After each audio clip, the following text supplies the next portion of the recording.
In this chapter, we're going to look more closely at IAM, or Identity and Access Management. IAM is the preferred way to control access to AWS resources. With IAM, each user gets their own set of keys, and if we want to restrict access for a particular user, we can simply restrict or revoke those keys. IAM applies mainly to verbs rather than nouns. What we mean by this is, for example, we could say, allow a user to create a verb, EC2 instances, but not create instances of a certain type, such as larges or smalls. Access can be permanent or short-term. We can give users an expiring account that expires in 2 weeks, 2 months, or some other time frame. For example, if we had consultants that we knew were only going to be with us for a couple months. IAM also enables EC2 roles, allowing individual EC2 instances to assume roles that we've set up ahead of time. It is a recent addition to AWS, and some services such as S3 have legacy access control as well. IAM allows for centralized resource control, revocable accounts, organized into hierarchies, with fine-grained access control. It's secure by default, meaning nobody gets access to anything unless you explicitly allow it. Let's look at a user example. Let's say we want to allow end-user uploads to our S3 bucket. We would first create an IAM user with access only to a particular bucket and/or path. We could then launch an EC2 server into that IAM user role, and applications inside of that server would be able to write to the S3 bucket. We could then sign an upload form with the IAM user's credentials and give that to the user, allowing access into that S3 bucket.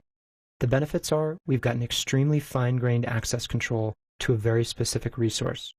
This may not be the best example because S3 is a bit unique. It allows resource or noun level control. Most services don't allow this. IAM is broken into users and groups. A group can contain multiple users, and users can belong to many groups. Before we talk about IAM though, let's make sure we understand that a master account is unique. This account is created when you first sign up with AWS. You can use this master account, for instance, to create 3 groups. Here we've created a database administrators group, a developers group, and a networking group, and then we add several users to each of these groups. The DBA group could have access, for example, to DynamoDB and SimpleDB. The developer group may be able to spin up EC2 instances, and the networking group perhaps could control Route 53. We see here that Christian is a very important person in our company, and he belongs to all 3 groups. Whereas Victor and Sean are only in the developer group, only Nate is in the DBA group, and only Brian, in addition to Christian, is in the networking group. Notice we can also have applications in these groups. Each of these users has their own individual set of keys for logging to the console and for signing API requests. Christian's keys are actually the same in each instance here. IAM users can create other IAM users, but the grantor permissions have to be greater than that of the grantees. A grantor cannot give any permissions that they themselves do not have. IAM also has users and resources. Users have access permissions, and resources have access permissions. The access to a resource is only allowed if either one or the other contains an explicit allow. If we look here at Christian only, we've given him the ability to do anything in DynamoDB and RDS. This is a bit duplicated, but we've also done that on the resource side. We've said in DynamoDB, Christian can do anything, and in RDS, Christian can do anything. This is a bit redundant putting it in both places, because really the only important thing is that one contains an allow, and neither contains an explicit deny. IAM policies are JSON documents. There's also a policy generator available, which helps assist in the creation of these documents. For most services, IAM controls the verbs rather than the nouns, or the actions rather than the resources. Inside of the policy, you can specify conditionals, such as IP address, a certain start or stop date, the time of day, HTTPS required, and so forth. It's secure by default.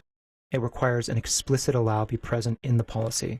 If we look more closely at this, this isn't an actual policy. This is a bit more of a pseudo policy, but I've simplified it here so you can understand the gist of it. The action allows the verbs read, write, and list. These are actions you can perform. The resource is DynamoDB. The condition in this case has to be that the date is less than this date. This could be the end time that we know a contractor is going to stop being with us, and we want to explicitly deny him access after this point. Down here, we've also given the ability on a specific resource, an S3 bucket, and especially an S3 bucket with a prefix on it, so that this user can list the objects and create objects inside of it. Again, when we talk about verbs versus nouns, we're talking about uploading a verb to an S3 bucket, customer uploads, which is a noun. These are also known as actions and resources, or what Amazon commonly refers to as Amazon Resource Names, or ARNs. ARN, or noun level integration, is supported for Route 53. We can specify specific record types. In S3 for specific buckets and path prefixes. In SNS for specific topics. In SQS for specific queues, or in SimpleDB for specific tables. This is actively being added to by AWS, and I'd expect that more resource-level control is added for more services in the future. When we talk about IAM accounts, we're also talking about the ability to log into the console. A master account can certainly log into the console, and they have a login that looks like this. An IAM account also has a login. Note the differences here.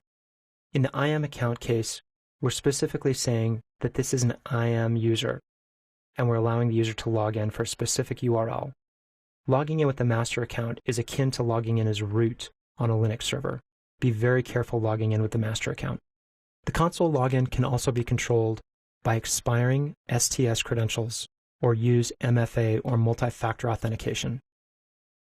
The multi-part of multi-factor authentication is not only what you typically know, such as a password, but also what you have, in this case a key fob with a number that rotates periodically. When we lock a specific service's API call down to MFA, we're saying that the user has to punch in this special code in order to authenticate. Multi-factor authentication is optional. It's only $13 per fob to buy the key fobs, and every single API can require MFA. For example, we could require MFA on create or delete of EC2 instances, but allow standard credentials on all other. There's also a virtual MFA for Android and iOS, which is free. Another aspect of IAM is the Security Token Service, or STS. This is a bit similar to Kerberos in that it gives expiring access to AWS resources. The access can be from about 15 minutes to 36 hours. Auto-renewing of these keys is also possible, and it can also require MFA. This can be used for both API and console access, and it can be revoked on demand. If you want to learn more about STS, this is a great place to start. EC2 roles let EC2 instances inherit permissions, avoiding the need to copy sensitive credentials into the EC2 instance itself. You can also specify automated rotation of the access keys, which is done at 5 times a day and configurable. A typical usage here would be to create an IAM role, include the role as an optional parameter at instance launch, and then from the instance, you sign requests to services with this role's access key. IAM does have limitations, but price isn't one of them. Pricing for IAM is completely free. It also comes with free or cheap MFA.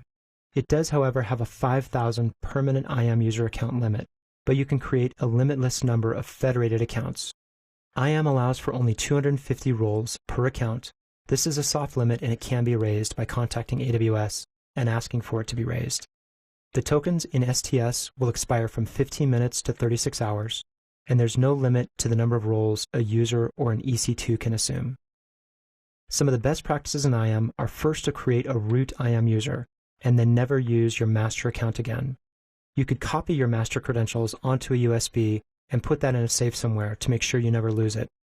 It's good also to create conditional start and stop accounts for consultants when you know that they'll be with you and when they'll leave.